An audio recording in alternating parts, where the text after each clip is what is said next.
Halo Sobat Football Lovers, kembali lagi di channel Bal News 2. Nah, kali ini di channel ini kami membahas berita seputar olahraga sepak bola. Dari mulai berita timnas Indonesia, informasi Liga Indonesia, informasi Liga seputar internasional. Bagi kalian yang belum subscribe channel ini, bisa langsung di subscribe dan nyalakan loncengnya agar kalian tidak ketinggalan video terbaru dari kami. Baiklah, langsung saja kita masuk ke video pembahasannya. Detik-detik Jairo Ridowol tiba di Indonesia.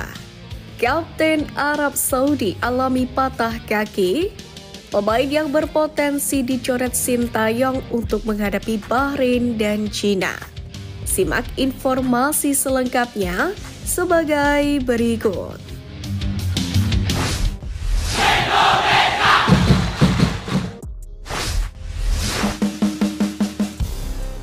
Kapten Arab Saudi ketiban petaka.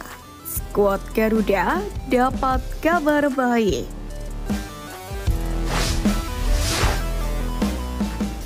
Kabar buruk menghampiri Kapten Timnas Arab Saudi Fahad Al-Muwalat yang mengalami patah kaki usai menjalani jeda FIFA Matchday termasuk menghadapi Timnas Indonesia. Sebagaimana diketahui, Fahad sempat menjadi kapten pengganti usai dimasukkan di menit-menit akhir laga kontra Indonesia. Usai jeda internasional, Al-Muwalat sempat pulang ke salah satu kediamannya yang berada di Dubai, Uni Emirat Arab. Tragis, pemain berusia 30 tahun ini terjatuh dari balkon dan mengalami patah tulang kaki. Dikutip dari media Arab, Dubai 1038, Al-Muwalat terjatuh dari lantai 2 rumahnya sehingga harus mendapatkan perawatan intensif di rumah sakit. Belum diketahui berapa lama Al-Muwalat akan absen membela klub dan negaranya. Besar kemungkinan, sang pemain harus menepi cukup lama karena patah tulang kaki. Itu artinya sang pemain pun terancam tak bisa turun di laga ketiga dan keempat kualifikasi Piala Dunia 2026 zona Asia pada Oktober 2024 ini. Di lain sisi, kabar baik menghampiri skuad Garuda lantaran Jairo Ridowol positif ke Indonesia.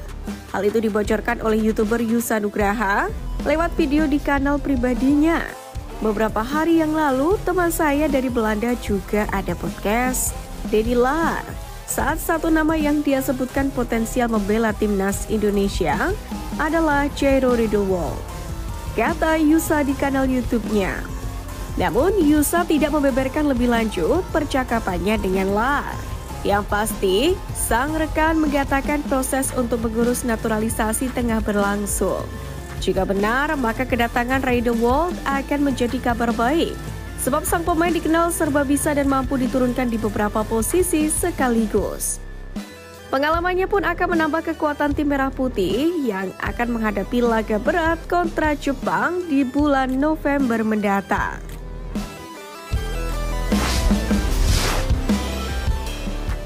Pemain yang berpotensi dicoret Sintayong untuk menghadapi Bahrain dan Cina.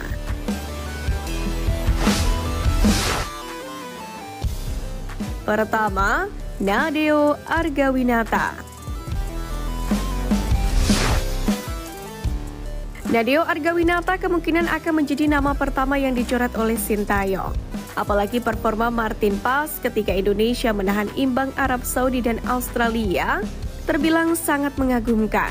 Dengan demikian, STY akan membawa 3 kiper untuk menghadapi laga nanti, yakni Martin Pas, Hernando Ari, dan Adi Satrio.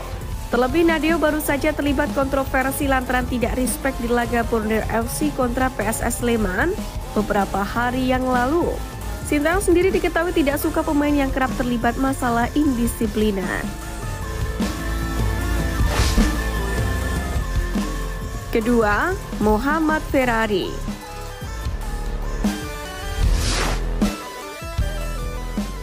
Pulihnya Jordi Amat membuat Sintayong terpaksa mencoret salah satu pemain bertahan di skuad Garuda. Salah satu pemainnya yang kemungkinan besar akan tercoret adalah Muhammad Ferrari. Belum lagi jika Misilger sudah bisa bermain, yang membuat pemain di posisi bertahan semakin menumpuk. Kemungkinan besar Ferrari akan kembali sulit mendapatkan kesempatan dan lebih difokuskan untuk membela skuad Garuda di Piala AFF 2024 yang akan menurunkan skuad B atau Timnas U22.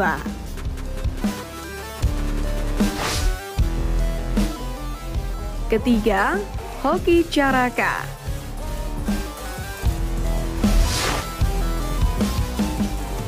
Hoki Caraka berpeluang untuk dicoret ketika proses naturalisasi Eliano Raiders telah tuntas. Meski berposisi sebagai pemain sayap atau gelandang, Eliano Raiders juga bisa bermain sebagai seorang striker. Hal inilah yang membuat Sintayong dipotensi mencoret satu pemain untuk memberikan satu tempat untuk punggawa FC Zoli tersebut.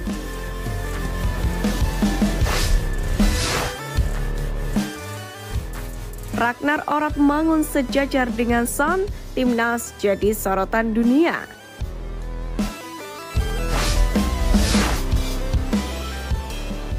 Ketum PSSI Erick Thohir menyatakan senang performa timnas Indonesia dalam fase grup C putaran ketiga kualifikasi Piala Dunia 2026 zona Asia mendapatkan sorotan dunia internasional. Ia menilai skuad Garuda mulai bangun dari tidurnya. Sebelumnya, media Amerika Serikat ESPN menyebut tim Garuda sebagai raksasa Asia yang sedang terbangun dari tidur panjangnya.